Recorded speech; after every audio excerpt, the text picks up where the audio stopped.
সংস্কার কমিশনের প্রতিবেদনের ওপর ভিত্তি করে ফেব্রুয়ারিতে জাতীয় নির্বাচনের সম্ভাব্য তারিখ নির্ধারণ হবে। বুধবার বিকেলে সংবাদ সম্মেলনে কথা বলেন প্রেস সচিব শফিকুল আলম। তিনি আরও বলেন, আওয়ামী লীগ নেতাদের বিচার না হওয়া পর্যন্ত কোনো কর্মসূচি পালন করতে দেওয়া হবে না। বুধবার বিকেলে ফরেন সার্ভিস একাডেমিতে সংবাদ সম্মেলনে আসে প্রধান উপদেষ্টার প্রেস উইং। এ সময় ভোটের সময়সূচি প্রশ্নে প্রেস সচিব শফিকুল আলম বলেন, ফেব্রুয়ারিতে সংস্কার কমিশনের প্রতিবেদনের উপর ভিত্তি করে জাতীয় নির্বাচনের সম্ভাব্য তারিখ নির্ধারণ হবে। ফেব্রুয়ারি মাসের মাঝ বরাবর সমস্ত রিফর্মের রিপোর্টগুলো পাওয়ার পরে কনসেনসাস কমিশন কাজ করবেন। ওইটার পরে রিফর্মের উপরে অনেকগুলো নির্ভর করবে আসলে এক্স্যাক্টলি কবে ভোটটা হবে। আমরা দুটো ডেট দিয়েছি। একটা হচ্ছে যে যদি কম রিফর্ম হয় সেক্ষেত্রে এই বছরের ডিসেম্বরের মধ্যে ইলেকশনটা হবে। আর একটা হচ্ছে যে যদি পার্টিগুলো মনে করে যে না আমরা আরো বেশি রিফর্ম চাই গভর্নমেন্টের কাছ থেকে, তাহলে সেক্ষেত্রে আরো 6 মাস এটা এক্সটেন্ড করা যেতে পারে। এ সময় আওয়ামী লীগের কর্মসূচি ঘোষণা প্রসঙ্গে কঠোর বার্তা দেন প্রেস সচিব। বলেন, ক্ষমা না চাওয়া পর্যন্ত কোনো কর্মসূচি করতে পারবে না দলটি। বাংলাদেশে যতদিন না তারা ক্ষমা চাচ্ছে, যতদিন না তাদের এই লিডারশিপকে ট্রায়ালের মধ্যে আনা হচ্ছে এবং তাদের সাবমিট টু জাস্টিস এবং তাদের যতদিন না তাদের অ্যাকাউন্টেবিলিটির মধ্যে আসছে ততদিন তাদের কোনো প্রোটেস্ট করার আসলে করতে দেওয়া হবে না। মঙ্গলবার রাতে ফেসবুক পেজে আওয়ামী লীগ ফেব্রুয়ারি মাসে বেশ কিছু কর্মসূচি ঘোষণার পর দেশকে সহিংসতার দিকে নেয়ার চেষ্টা প্রতিরোধের হুঁশিয়ারি দেন প্রেস সচিব। নুরসেলিনা শিউলি, ইন্ডিপেন্ডেন্ট নিউজ, ঢাকা। ফেব্রুয়ারিতে আওয়ামী লীগ ঘোষিত কর্মসূচির প্রতিবাদী বিক্ষোভ মিছিল ও সমাবেশ করেছে ঢাকা বিশ্ববিদ্যালয়ের সাধারণ শিক্ষার্থীরা। রাতে বিশ্ববিদ্যালয়ের বিভিন্ন হল থেকে বিক্ষোভ মিছিল শুরু করেন শিক্ষার্থীরা। পরে রাজু ভাস্কর্যে প্রতিবাদ সমাবেশ করেন তারা। বক্তারা বলেন, জুলাইয়ের গণহত্যার রক্তের দাগ না শুকাতেই আওয়ামী লীগ কর্মসূচি দিয়েছে। এজন্য সময় এসেছে ছাত্র জনতাকে হত্যার দায়ে আওয়ামী লীগকে নিষিদ্ধ করার। এ সময় হুঁশিয়ারি দিয়ে শিক্ষার্থীরা বলেন, কর্মসূচির নামে যদি কেউ আওয়ামী লীগকে আবারও রাজনীতি করার সুযোগ করে দেয় তাহলে তাদের বিরুদ্ধেও ছাত্র জনতা আন্দোলন গড়ে তুলবে। আমাদের কাছে জবাব দিতে হবে। রাষ্ট্র উপদেষ্টাকে বলতে হবে এখনো কিভাবে সন্ত্রাসী লীগের খুনিরা বাইরে থেকে কর্মসূচি দেওয়ার সাহস করতেছে। যদি খুনি লীগ ফিরে আসে, বাংলাদেশের সাধারণ ছাত্র জনতা অবশ্যই রাজপথে তাদেরকে প্রতিহত করবে। সামনের পথ মোটেও মসৃণ নয়। নানা দিক থেকে নানাভাবে ষড়যন্ত্র চলছে বলে মন্তব্য করেছেন বিএনপির ভারপ্রাপ্ত চেয়ারম্যান তারেক রহমান। ষড়যন্ত্র মোকাবেলায় শুধু দলের ভেতর নয়, আন্দোলনে থাকা সব দলের সাথে ঐক্য ধরে রাখারও আহ্বান জানান তিনি। বুধবার যশোর, ঝিনাইদহ এবং নড়াইল জেলার কর্মশালায় লন্ডন থেকে ভার্চুয়ালি যুক্ত হয়ে তিনি এই কথা বলেন। রাষ্ট্র কাঠামো মেরামতের ৩১ দফা ও জনসম্পৃক্তি শীর্ষক ধারাবাহিক কর্মশালা করে আসছে বিএনপি। কিছুদিন বিরতির পর আবারও শুরু হয়েছে জেলাভিত্তিক কর্মশালা। এর অংশ হিসেবে যশোর, ঝিনাইদহ ও নড়াইল জেলার কর্মশালায় লন্ডন থেকে ভার্চুয়ালি যুক্ত হন বিএনপির ভারপ্রাপ্ত চেয়ারম্যান তারেক রহমান। অর্থনৈতিক যে নিয়ম কারণ সেগুলোকে সঠিকভাবে ফলো করা। দিনব্যাপী কর্মশালার শেষ পর্যায়ে বিভিন্ন পর্যায়ে নেতাদের প্রশ্নের জবাব দেন তারেক রহমান। কাজে আপনার বিষয়গুলোর সাথে আমি সম্পূর্ণভাবে একমত। কর্মশালায় ভারপ্রাপ্ত চেয়ারম্যান বলেন, সামনে যে দলই ক্ষমতায় আসুক, দেশ চালানো তাদের জন্য অনেক চ্যালেঞ্জের হবে, কারণ আওয়ামী লীগ সব প্রতিষ্ঠান ধ্বংস করে দিয়ে গেছে। সামনের পথ মোটেও মসৃণ না। একটু আগেই আমি বলেছি, বিভিন্ন মহল ষড়যন্ত্র তো করছেই। যারাই দায়িত্ব পাক আগামী দিনে, সেই দলটির বা যারা দায়িত্ব পাবে তাদের অত্যন্ত কষ্ট হবে। কিন্তু এই কষ্ট আমরা তখনই হাসি মুখে এই কষ্টকে আমরা সহজ করে নিতে পারবো আমরা যদি সকলে ঐক্যবদ্ধ থাকি। এ সময় তারেক রহমান বলেন, বিগত আন্দোলন সংগ্রামে যারা বিএনপির সাথে ছিল তাদের যথাযথ মূল্যায়ন করতে হবে, অন্যথায় ঐক্য ধরে রাখা যাবে না। যেই দলগুলো, রাজনৈতিক দলগুলো গণতান্ত্রিক আন্দোলনে আমরা একসাথে সংগ্রাম করেছি, অত্যাচার নির্যাতন সহ্য করেছি, জেল জরিমানা সহ্য করেছি, সেই সকল রাজনৈতিক দলকে আমাদেরকে ঐক্যবদ্ধ থাকতে হবে। কারণ আমাদের এই 31 দফা শুধু বিএনপির 31 দফা না, আমাদের এই 31 দফা সকল রাজনৈতিক গণতান্ত্রিক রাজনৈতিক দলের 31 দফা। দেশ ও গণতন্ত্রের স্বার্থে বিএনপি সবসময় সব বাধা উপেক্ষা করে কাজ করে যাবে বলেও জানান তারেক রহমান। যে কোনো মূল্যে বাংলাদেশের মানুষের আস্থা আমাদেরকে ধরে রাখতে হবে। মাহমুদ শরীফ, ইন্ডিপেন্ডেন্ট নিউজ। জুলাই অগাস্ট হত্যাকাণ্ডের বিচার করতে গিয়ে সরকার সিলেক্টিভ জাস্টিসের দিকে যাচ্ছে বলে অভিযোগ করেছেন ব্যারিস্টার জ্যোতির্ময় বড়ুয়া। তিনি আরও বলেন, ফৌজদারি মামলার এভিডেন্স সংরক্ষণে উদ্যোগ নেওয়া হচ্ছে না। আর ব্যারিস্টার সারাহ হোসেনের অভিযোগ, মামলা বাণিজ্য এবং বিচারের পরিবর্তে অবিচারের ব্যবস্থা করা হচ্ছে।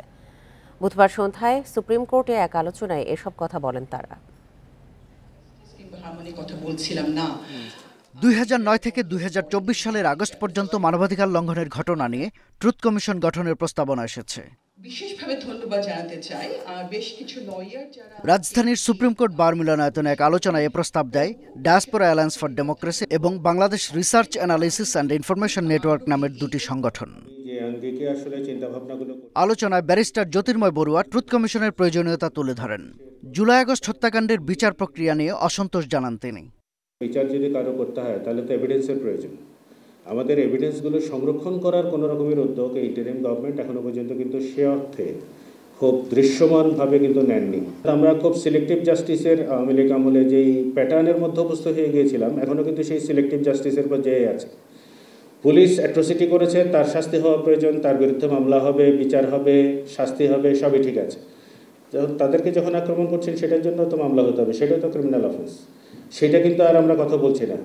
হত্যাকাণ্ডের ঘটনায় মামলা দায়ের ও আসামি করার চিত্র তুলে ধরে ব্যারিস্টার সারাহ হোসেন বলেন, বিচারের নামে অনেক অবিচার চালানো হচ্ছে। 2022 এরকম মামলা বোধহয় করা হয়েছে জুলাই অগস্টের ঘটনাগুলো নিয়ে। অনেকগুলো যেভাবে সাকিব বর্ণনা দিলেন, অনেকগুলো এমনভাবে দান করানো হয়েছে যেগুলো দিয়ে আসলে বিচার পাওয়া সম্ভব না, এবং নতুন করে অবিচার করা হচ্ছে। অনেকে ওখানে ঢুকানো হচ্ছে মামলা বাণিজ্য করে, যে কারণে যাদের আসলে বিচার পাওয়ার কথা তারা বিচার শেষ পর্যন্ত পাবেন না। গুম খুনের বিচার দ্রুত হবে না মন্তব্য করে প্রধান উপদেষ্টার প্রেস সচিব শফিকুল আলম বলেন, বিচার নিশ্চিতের লক্ষ্যে কাজ করছে সরকার। আমাদের অনেক কিছু করার এখন জায়গা এসছে, এবং এই গভর্নমেন্ট, আমি বলবো, আপনারা অনেকে ক্রেডিট কোড দিতে চান না, but they are doing right work. তারা যেটা প্যানেল করেছেন, ইনকোয়ারি, এই এনফোর্স ডিসঅ্যাপিয়ারেন্সের, এটা আপনারা ভাবছেন যে 2 দিনে হবে, 2 দিনে হবে না, এটা অনেক দিন লাগবে। তবে মীমাংসার বিষয়টি কিভাবে হবে তা ট্রুথ কমিশনকে পরিষ্কারভাবে তুলে ধরতে হবে বলেও মনে করেন আলোচকেরা। আপনি বের হতেন কিভাবে? শাহাদাত স্বপন, ইন্ডিপেন্ডেন্ট নিউজ, ঢাকা। শেখ হাসিনার মেয়ে সায়মা ওয়াজেদ পুতুলের প্রতিষ্ঠা করা সূচনা ফাউন্ডেশনের অস্তিত্ব খুঁজে পায়নি দুদক। এই ফাউন্ডেশনের মাধ্যমে অর্থ আত্মসাতের অভিযোগ রয়েছে পুতুলের বিরুদ্ধে। এই বিষয়ে তথ্য সংগ্রহে বুধবার সকাল থেকে ধানমন্ডির সুধা সদন সহ বিভিন্ন স্থানে অভিযান চালায় দুদক। তবে এনবিআর কিংবা সমাজসেবা অধিদপ্তর থেকে পাওয়া ঠিকানায় প্রতিষ্ঠানটির অস্তিত্ব খুঁজে পাওয়া যায়নি। পরে ফাউন্ডেশনের নিয়ম ভেঙে কর মওকুফের নথির জন্য রাজস্ব বোর্ডে যায় দুদকের টিম। সম্প্রতি সূচনা ফাউন্ডেশনের নামে রাষ্ট্রের অর্থ আত্মসাতের অভিযোগে সায়মা ওয়াজেদ পুতুলের বিরুদ্ধে অনুসন্ধান শুরু করে দুদক। সংস্থাটি বলছে, এনবিআরের ওপর অবৈধ প্রভাব খাটিয়ে ফাউন্ডেশনের জন্য জোর করে চাঁদা দিতে বাধ্য করেন পুতুল।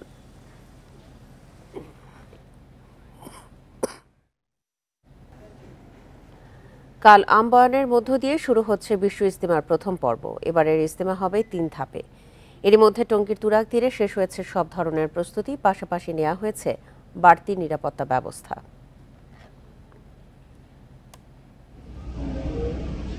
30 জানুয়ারি মাওলানা জুবায়ের অনুসারীদের অংশগ্রহণে শুরু হচ্ছে বিশ্ব ইজতেমার প্রথম পর্ব। এতে ঢাকার একাংশ সহ 41 জেলার মুসল্লিরা অংশ নেবেন। এরই মধ্যে আসতে শুরু করেছেন মুসল্লিরা। বিদেশিদের জন্য জায়গা নির্ধারণ করা হয়েছে মূল ময়দানের পশ্চিমে। ইজতেমায় অংশ নিতে পেরে খুশি তারা।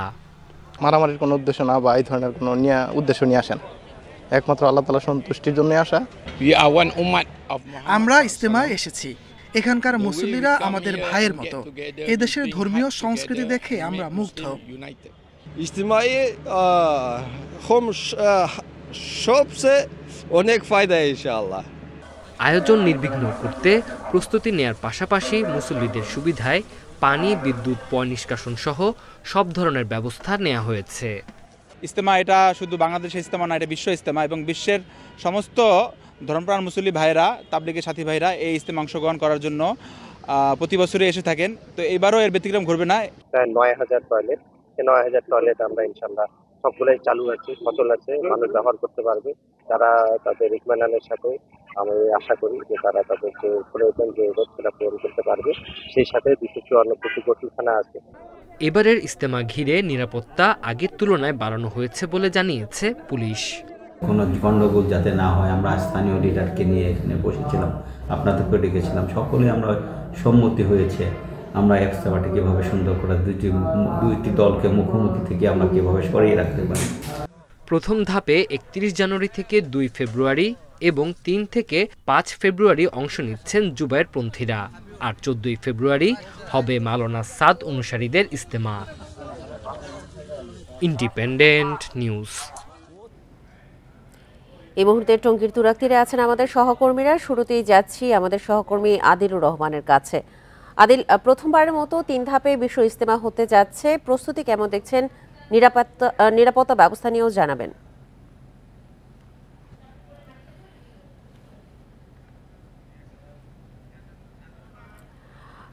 দুঃখিত, আমরা আদিলের সংযোগটি বিচ্ছিন্ন করে ফেলেছি। আমরা আপাতত যাচ্ছি আমাদের সহকর্মী আবুল হাসানের কাছে। আবুল হাসান, কাল থেকে তো প্রথম দফায় বিশ্ব ইজতেমা শুরু হতে যাচ্ছে, এবারে ৩ ধাপে ইজতেমা হতে যাচ্ছে, সেক্ষেত্রে মুসল্লিদের থাকা খাওয়ার জন্য কি কি সুবিধা রয়েছে?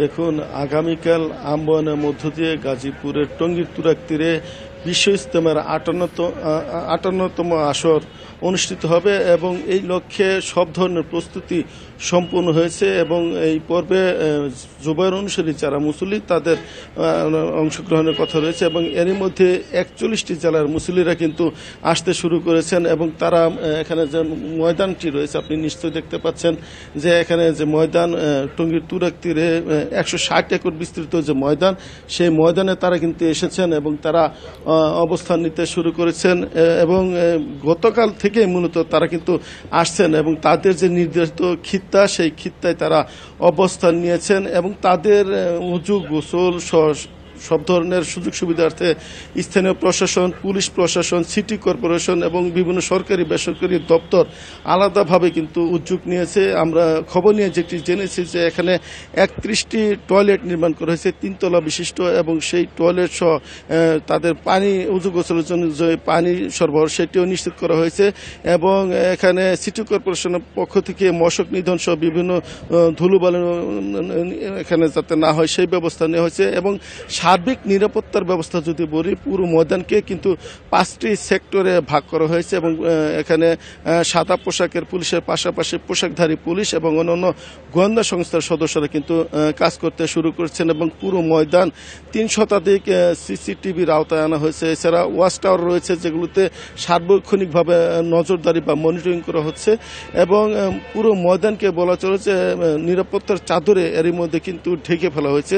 পুলিশের পক্ষ থেকে আমরা যেটি জেনেছি যে ইজতেমার যে সংঘর্ষ হয়েছে কিছুদিন আগে জুবায়ের এবং সাদ অনুসারীদের মধ্যে, সেই বিষয়টি মাথায় রেখে তারা এবার নিরাপত্তার পরিকল্পনা করেছেন এবং নিরাপত্তা ব্যবস্থা সাজিয়েছেন এবং তারা বলছেন যে কোনো ধরনের অপ্রীতিকর ঘটনা যাতে না ঘটে সেই ব্যাপারে তাদের সব ধরনের প্রস্তুতি রয়েছে এবং কোনো জায়গায় যদি সমস্যা হয় তাৎক্ষণিকভাবে সেটি যাতে কন্ট্রোল করতে পারে সেই ব্যাপারেও তারা কিন্তু ব্যবস্থা নিয়েছেন এবং এবারই প্রথম পুলিশ সদস্যদের বুকলেট দেওয়া হয়েছে যার মাধ্যমে তারা পুরো ময়দানকে এখানে তারা দেখতে পারবেন এবং সেই ব্যাপারে তারা উদ্যোগ নিতে পারবেন বলে পুলিশের পক্ষ থেকে বলা হচ্ছে। এবং আপনি আমাদের সঙ্গে থাকুন। আমাদের সঙ্গে ইজতেমার আরেক প্রান্তে আছেন আমাদের সহকর্মী আদিলুর রহমান, আমরা যাচ্ছি তার কাছে।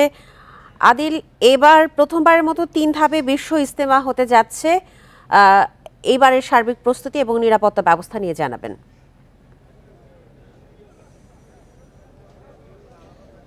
দেখুন, আমরা বরাবরই আসলে ইজতেমার সবসময় আসলে দুই ভাগে হয়েছে এটি আসলে দেখেছি।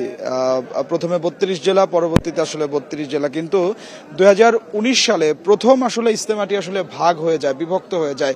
সেই সময় দেখা যায় যে মাওলানা জোবায়ের অনুসারীরা এবং মাওলানা সাদ কান্ধলভির অনুসারীরা প্রথম বারের মতো 2019 সাল থেকে দুই ভাগে বিভক্ত হয়ে বিশ্ব ইজতেমা তারা পালন করে আসছিলেন।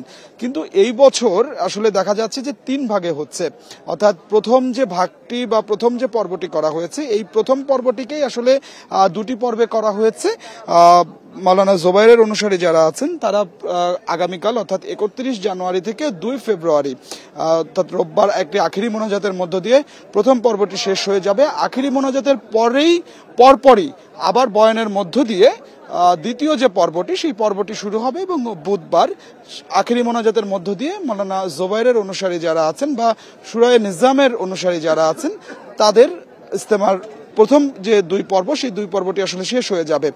এই মাওলানা জোবায়ের অনুসারীরা এবার 2 পর্বেই বিশ্ব ইজতেমা আসলে করতে পারছেন। প্রশাসন থেকে তারা সেই ধরনের অনুমতিটি নিয়েছেন। এরপরে 8 দিন বিরতি দিয়ে মাওলানা সাদ কান্ধলভির যারা অনুসারী আছেন তারা একটি পর্বে তাদের যে ইজতেমা, সেই ইজতেমা করতে পারবেন এবং সেটি 14 ফেব্রুয়ারি থেকে 16 ফেব্রুয়ারি আখিরি মোনাজাতের মধ্য দিয়ে তাদের সেই ইজতেমাটি আসলে শেষ হবে। মূলত এই যে দুইটি পক্ষ, এই দুইটি পক্ষের বিভক্তির কারণেই এবার প্রথমবারের মতো 3 ভাগে বা 3 পর্বে এই বিশ্ব ইজতেমাটি আসলে অনুষ্ঠিত হচ্ছে।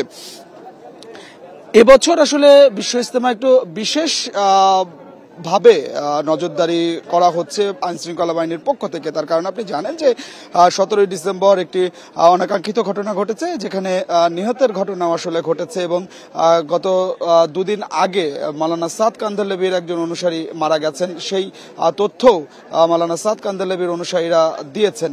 অর্থাৎ এই যে নিহতের ঘটনা, সংঘর্ষের ঘটনা, এই ঘটনার প্রভাব যাতে আসলে বিশ্ব ইজতেমার আয়োজনে না পড়ে, সে কারণে প্রশাসনের পক্ষ থেকে নানা ধরনের ব্যবস্থা আসলে নেওয়া হয়েছে। গতকাল এখানে পুলিশের আইজিপিও এসেছিলেন, তিনিও আসলে বলেছেন যে নিরাপত্তার কোনো কমতি নেই, কোনো ধরনের কোনো অপ্রীতিকর পরিস্থিতি যাতে না হয় সেই কারণে তারা সেই ধরনের ব্যবস্থাপনাটি আসলে নিয়েছেন। আপনাকে বলে রাখি যে প্রথম যে পর্ব, সেই প্রথম পর্বের যেসব জেলা থেকে মুসল্লিরা আসার কথা, সেই মুসল্লিরা এরই মধ্যে অনেক মুসল্লিরা চলে আসছেন। আজকেও দিনভর মুসল্লিরা আসবেন, বিদেশের বিভিন্ন দেশ থেকেও মুসল্লিরা এসেছেন, খিত্তায় খিত্তায় তারা অবস্থান নিয়েছেন। এই মুহূর্তে আমরা যেটা আসলে দেখছি যে সকালবেলায় তেমন কোনো আসলে আজকে তেমন কোনো আনুষ্ঠানিকতা নেই, শুধুমাত্র শেষ মুহূর্তের কিছু প্রস্তুতি, সেই প্রস্তুতির আনুষ্ঠানিকতা আছে। এর বাইরে তারা খিত্তায় খিত্তায় বসে আজকেও জিকির করবেন। তবে মূল যে আনুষ্ঠানিকতা, মূল আনুষ্ঠানিকতাটি আগামীকাল সকালে ফজরের নামাজের পর আমবয়ানের মধ্য দিয়ে আসলে শুরু হবে। তবে সাধারণ মুসল্লি যারা আছেন তারা আশা করছেন শান্তিপূর্ণভাবে এখানে বিশ্ব ইজতেমা তারা অংশ নিতে পারবেন এবং এখানে দেশ বিদেশের যেসব শীর্ষ আলেমদের বক্তব্য শুনে তারা যে শিক্ষা নেবেন, সেই শিক্ষা আগামী 1 বছর তারা দিনের প্রচারে কাজে লাগাতে পারবেন, এমনটাই কিন্তু আসলে এখানকার মুসল্লি যারা এসেছেন তারা আশা করছেন এবং কোনো ধরনের কোনো বিশৃঙ্খলা যেন না হয় সেই প্রত্যাশাও তাদের। তো আমার কাছে বিশ্ব ইজতেমার ময়দান থেকে এটি ছিল এখনকার সবশেষ। কাল থেকে শুরু হতে যাচ্ছে বিশ্ব ইজতেমা, এই বিষয়ে বিস্তারিত জানাচ্ছিলেন আমাদের সহকর্মীরা। এমবিবিএস পাশের পর বিএমডিসির সনদ নিতে আলাদা পরীক্ষার কথা ভাবছে সংস্থাটি, তবে তা চালু হবে কয়েক ধাপে। এছাড়া নির্দিষ্ট সময় পর চিকিৎসকদের সনদ নবায়নে পরীক্ষা চালুর বিষয়েও আসতে পারে সিদ্ধান্ত। এ নিয়ে এরই মধ্যে আলোচনা হয়েছে স্বাস্থ্য সংস্কার কমিশনেও। দেশে সরকারি বেসরকারি মিলিয়ে মেডিকেল কলেজ 104টি। প্রতি বছর এমবিবিএস পাশ করেন 11,000-এর বেশি শিক্ষার্থী। চিকিৎসক হিসেবে পেশা শুরুর আগে নিতে হয় বিএমডিসির সনদ, দেয়া হয় একটি নিবন্ধন নম্বর, তবে এজন্য দিতে হয় না কোনো পরীক্ষা। দেশে কিছু বেসরকারি মেডিকেল কলেজের মান নিয়ে আছে অনেক প্রশ্ন।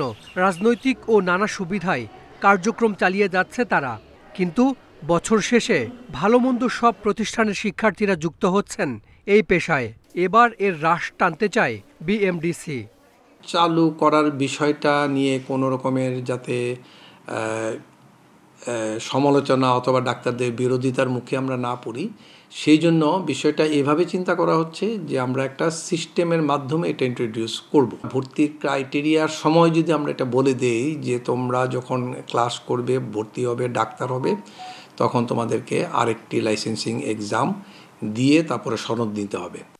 নার্সিং পাশের পর পরীক্ষা দিয়েই সনদ নিতে হয়। আইনজীবীদের ক্ষেত্রেও একই বিষয়। বিশেষজ্ঞরা বলছেন, পরীক্ষা দিয়ে বিএমডিসির নিবন্ধন নম্বর নেয়ার বিষয়টি চালু হলে ভালো চিকিৎসক তৈরি হবে। সারা পৃথিবীব্যাপী নলেজ অ্যাসেসমেন্ট, লাইসেন্সিং এক্সাম প্রবর্তন রয়েছে, বাংলাদেশে নেই।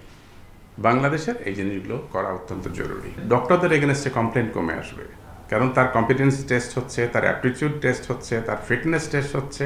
তাদের শিক্ষার প্রতি একটা আগ্রহ জন্মাবে এবং সবাই একটা চিকিৎসা শাস্ত্র নিয়ে সবসময় একটা চিন্তা চেতনার মধ্যে থাকবে যে আপডেটেড নলেজ স্কিল ডেভেলপ করার বিষয় নিয়ে। দেশে বিএমডিসির নিবন্ধিত চিকিৎসক 1,38,000। প্রতি 5 বছর পর সনদ নবায়ন করতে হয়।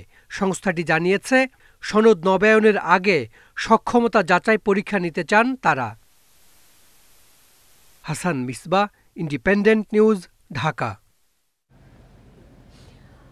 বিদেশে লেখাপড়া, চাকরি ও অভিবাসনের জন্য সার্টিফিকেট সত্যায়ন করা যাবে অনলাইনে। এখন থেকে মন্ত্রণালয় থেকে দপ্তরে দাঁড়াতে হবে না দীর্ঘ লাইনে। বুধবার এ সংক্রান্ত অনলাইন প্ল্যাটফর্মের উদ্বোধন করে পররাষ্ট্র মন্ত্রণালয়। এ সময় উপদেষ্টা সতর্ক করেন, ডিজিটাল সেবাতেও দুর্নীতি হতে পারে, যার প্রমাণ রিজার্ভ চুরি ও ব্যাংকে লুটপাট। বিদেশে পড়তে যেতে সার্টিফিকেট সত্যায়ন করতে হয়। সেটি করতে ঘুরতে হয় শিক্ষা, আইন, পররাষ্ট্রসহ বেশ কয়েকটি মন্ত্রণালয় ও দপ্তরে।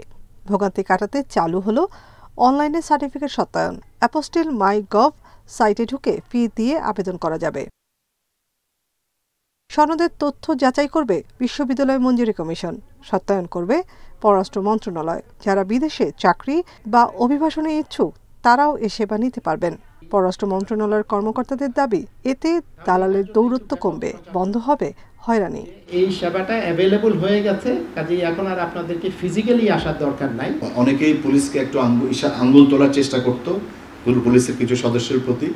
আমি মনে করি স্যার সেটা থেকেও আমরা মুক্ত হব। যদি সবগুলো কাজেই আমাদের সবগুলো মন্ত্রণালয়ের মধ্যে এই ধরনের যদি সহযোগিতা এবং সমন্বয় থাকে, তাহলে আমরা রাষ্ট্র হিসাবে দেশের জন্য বা যে স্বপ্নটা দেখছি সে স্বপ্ন বাস্তবায়নের পথে অনেক দূর এগিয়ে যেতে পারবো।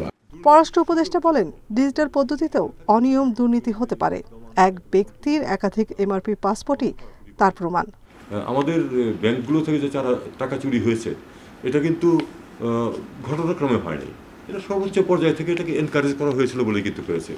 সুযোগ যাতে না থাকে দুর্নীতি, সেটা আনতে হবে আমাদের, এবং এটা এক্ষেত্রে একটা বড় পদক্ষেপ।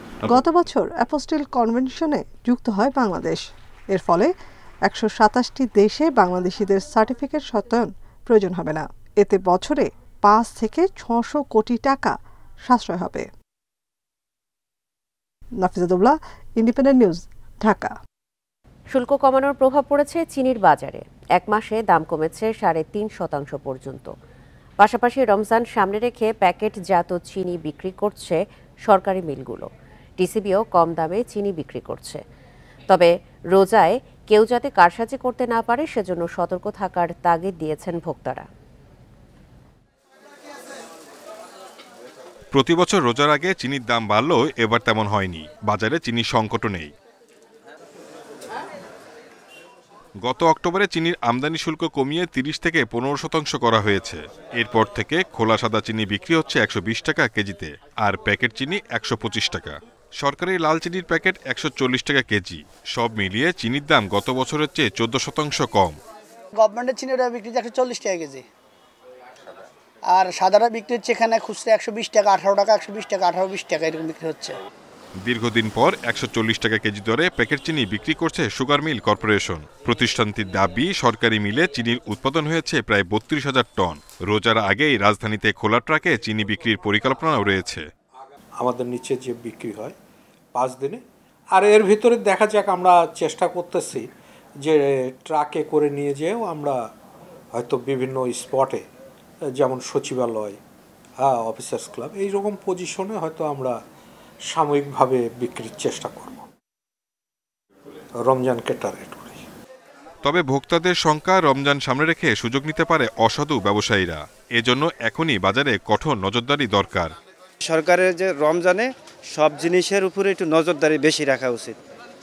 ঠিক আছে, বেশি বেশি মানে ভোক্তা অধিদপ্তর যেরকম পাঠাইলে ওরা একটু নিয়ন্ত্রণে থাকতো। ফ্যামিলি কার্ডধারীদের মাঝে 70 টাকা কেজি দরে চিনি বিক্রি করছে টিসিবিও। Shahid Ahmed, independent news, Dhaka. মুন্সিগঞ্জের গজারিয়ায় বাস উল্টে এক যাত্রী নিহত হয়েছেন। দুর্ঘটনায় আহত হয়েছেন আরও অন্তত 10 জন।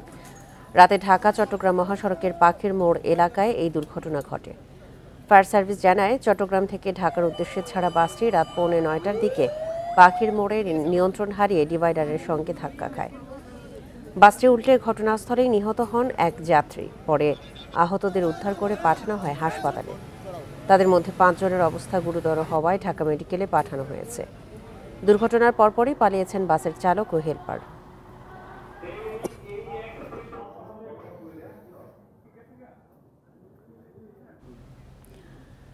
লক্ষ্মীপুরে সড়ক নেই শৃঙ্খলা। চলতি মাসের 21 দিনে 15টি দুর্ঘটনায় নিহত হয়েছেন 22 জন, আহত হয়েছেন অর্ধশতাধিক। ট্রাফিক আইন না মানা ও যানবাহনের বেপরোয়া গতির কারণে দুর্ঘটনার অভিযোগ স্থানীয়দের। প্রশাসনের দাবি, সড়কে শৃঙ্খলা ফেরাতে কাজ করছেন তারা। লক্ষ্মীপুর মজু চৌধুরী হাট সড়ক 20 জানুয়ারি সড়কের ফিশারি এলাকায় ড্রাম ট্রাকের চাপায় মারা যান অটোরিকশার 2 যাত্রী, আহত হন কয়েকজন।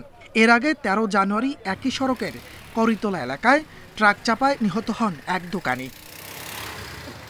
পুলিশ ও হাসপাতালের তথ্য বলছে, জানুয়ারির 21 দিনে জেলায় 15টি সড়ক দুর্ঘটনা ঘটেছে। এতে নিহত হয়েছেন 22 জন, আহত অর্ধশতাধিক। স্থানীয়দের অভিযোগ, বালুমহালের ড্রাম ট্রাকের বেপরোয়া চলাচল ও চালকের অদক্ষতার কারণে ঘটছে একের পর এক দুর্ঘটনা। ড্রাম ট্রাক যাচ্ছে, এগুলো তেরপাল দেয় না, উপরে দিয়ে বালু উঠতেছে। যখন কোনো বাইক বা কোনো গাড়ি যায়, এই বালুগুলো চোখে পড়ে। বেপরোয়াভাবে চালায় এবং যখন ড্রাম ট্রাক যায় তখন তার আশেপাশে দাঁড়িয়ে থাকাটাও কষ্টকর হয়ে যায়। তারা খালি ড্রাম ট্রাক নিয়ে গেল, মানে এত ধুলা উড়েছে সেখানে দেখা গেল যে দাঁড়িয়ে থাকা যায় না। প্রশাসন সহ সংশ্লিষ্টরা বলছেন, সড়কে শৃঙ্খলা ফেরাতে নিয়মিত অভিযান পরিচালনা করা হচ্ছে মামলা জরিমানাও। বিভাগীয় অফিস এবং জেলা প্রশাসক কর্তৃক আমাদের কিছু নির্দেশনা দেওয়া আছে। এই নির্দেশনা অনুযায়ী আমরা কাজ করে যাচ্ছি। সড়কের শৃঙ্খলা যতক্ষণ না ফিরে আসবে ততক্ষণ পর্যন্ত এই অভিযান অব্যাহত থাকবে। কিছুদিন আগে আমাদের আরও অন্য আরেকটি রুটে বিআরটি এর সহযোগিতায় আমরা অভিযান পরিচালনা করেছিলাম। আমাদের এই অভিযান পরিচালনা আশা করি অব্যাহত থাকবে। যতদিন পর্যন্ত এখানে রাস্তায় শৃঙ্খলা ফেরানো যাবে না ততদিন আমাদের এই অভিযান অব্যাহত থাকবে। আমরা এই ক্ষেত্রে অনেকটা জিরো টলারেন্স নীতিতে বিশ্বাস করছি। সড়কে দুর্ঘটনা এড়াতে চালকদের ট্রাফিক আইন মানার পাশাপাশি সচেতন হওয়ার পরামর্শ দেওয়া হচ্ছে পথচারীদেরও। Independent news. চাঁদপুরের মতলব উত্তরে মেঘনার 15 কিলোমিটার এলাকায় মাছ মারা যাচ্ছে প্রচুর পরিমাণে। এক সপ্তাহে একলাসপুর থেকে ছটাকি পর্যন্ত এলাকা জুড়ে মাছ মরে ছড়াচ্ছে দুর্গন্ধ। নদীতে মাছের মড়কের কারণ অনুসন্ধান করে প্রয়োজনীয় ব্যবস্থার আশ্বাস জেলা প্রশাসকের। গত এক সপ্তাহ ধরে চাঁদপুরের মেঘনা নদীর ঢেউয়ের সাথে ভেসে আসছে মৃত এইসব মাছ। পোয়া, বেলেসহ বিভিন্ন প্রজাতির মাছের স্তূপ জমেছে নদী তীরে। মোহনপুর বাবুবাজার এলাকায় দেখা যাচ্ছে সবচেয়ে বেশি মৃত মাছ। এসব জলজ প্রাণীর পচা গন্ধে অতিষ্ঠ নদী পাড়ের মানুষ। মাছটি মারার কারণে আমাদের এই নদী অঞ্চলে মানুষের বহুত অসুবিধা হয় চলাফেরার জন্য। বড় বড় মাছ এমনি নদীতে ওই ভাইয়া উঠতে জায়গা, মানুষের কাছে আসলে মানুষের চালুন্দা ধরে বাড়িতে লয়ে যায়। চাঁদপুর মৎস্য গবেষণা ইনস্টিটিউটের কর্মকর্তাদের দাবি, ঢাকা, মুন্সিগঞ্জ ও নারায়ণগঞ্জের কারখানাগুলোর রাসায়নিক বর্জ্যে দূষিত হচ্ছে মেঘনার পানি। এতে অক্সিজেন কমে যাওয়ায় মারা যাচ্ছে মাছ সহ বিভিন্ন জলজ প্রাণী।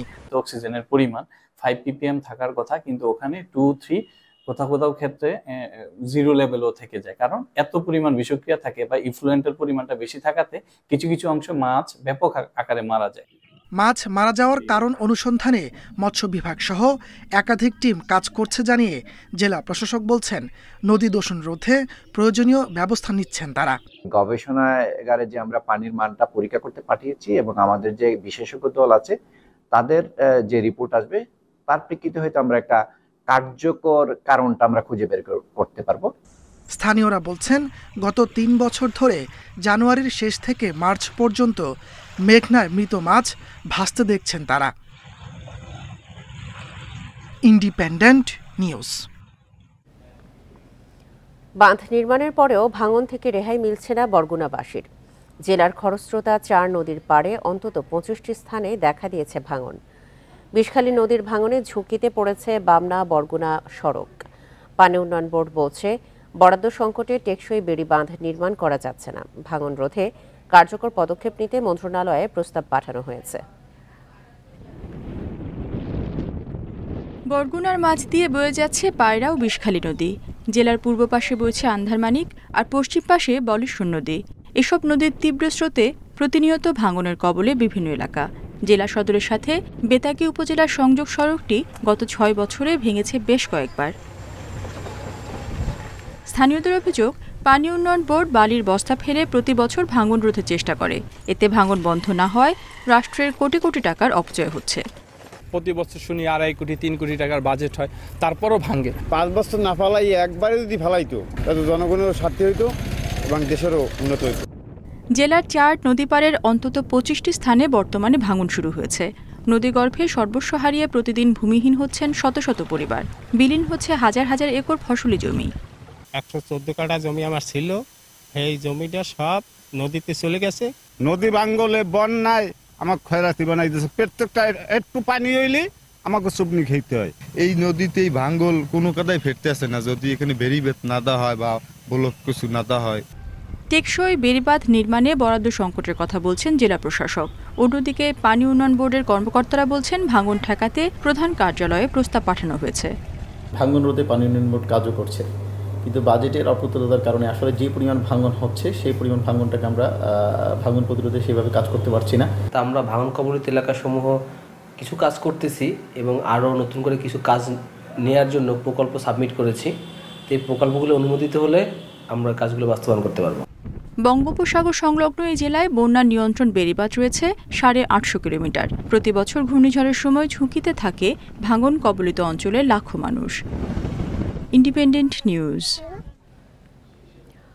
নতুন করে বাংলা একাডেমি সাহিত্য পুরস্কার বিজয়ীদের নাম ঘোষণা করা হয়েছে। বুধবার রাতে একাডেমির নির্বাহী পরিষদের পুনর্বিবেচনা সভা শেষে এই পুরস্কার ঘোষণা করা হয়। এতে আগের তালিকায় থাকা 7 জনের নাম রয়েছে। তারা হলেন কবিতায় মাসুদ খান, নাটক ও নাট্য সাহিত্যে শুভাশিস সিনহা, প্রবন্ধ গদ্যে সলিমুল্লাহ খান, অনুবাদে GH হাবিব, গবেষণায় মোহাম্মদ শাহজাহান মিয়া, বিজ্ঞানে রেজাউর রহমান এবং ফোকলোরে সৈয়দ জামিল আহমেদ। আগের তালিকা থেকে বাদ পড়েছেন ফারুক নেওয়াজ ও মোহাম্মদ হান্নান। পুরস্কার প্রত্যাখ্যান করেছেন সেলিম মোর্শেদ। গত 23শে জানুয়ারি বাংলা একাডেমি সাহিত্য পুরস্কার 2024-এর জন্য 10 ক্যাটাগরিতে 10 জনের নাম ঘোষণা করা হয়। এরপর বিতর্কের মুখে ঘোষিত তালিকায় স্থগিত করা হয়। বলা হয়, সামাজিক রাজনৈতিক পরিস্থিতিতে কারো কারো সম্পর্কে কিছু অভিযোগ থাকায় পূর্ব ঘোষিত বাংলা একাডেমি সাহিত্য পুরস্কার পুনর্বিবেচনার সিদ্ধান্ত নেওয়া হয়।